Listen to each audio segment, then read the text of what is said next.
ستاری کرے گا. جیسے کسی بیٹے سے زیادہ محبت ہوتی ہے, وہ بیٹا ذرا چک بھی کرے تو باپ کیا کہتا ہے؟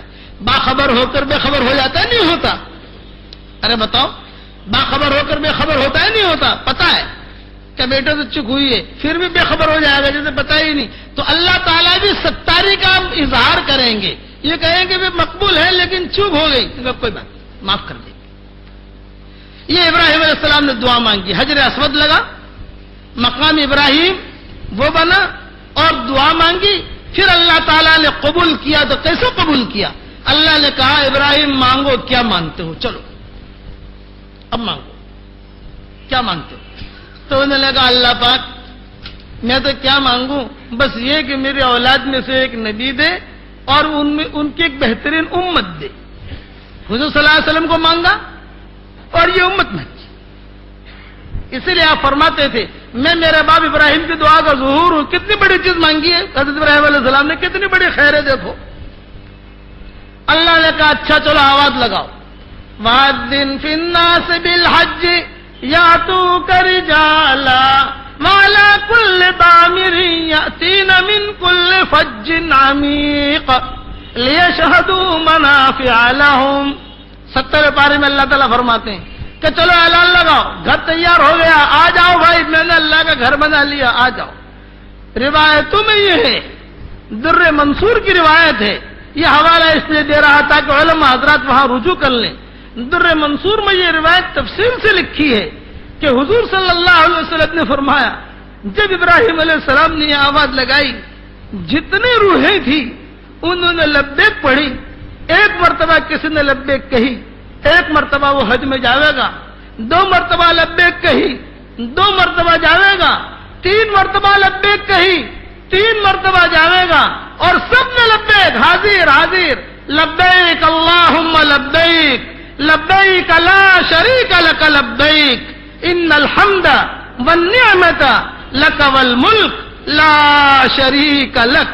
روایتوں میں یہ ہے کہ جو ماں کے پیٹوں میں تھے انہوں نے لبیک کہی, باپ کی پشتوں میں تھے انہوں نے لبیک کہی, اور جتنی مرتبہ جس نے لبیک کہی ہوگی وہ اس گھر پر حاضر ہوگا. کیونکہ ابراہیم علیہ السلام کی دعا, ابراہیم علیہ السلام کی دعوت کو انہوں نے قبول کیا.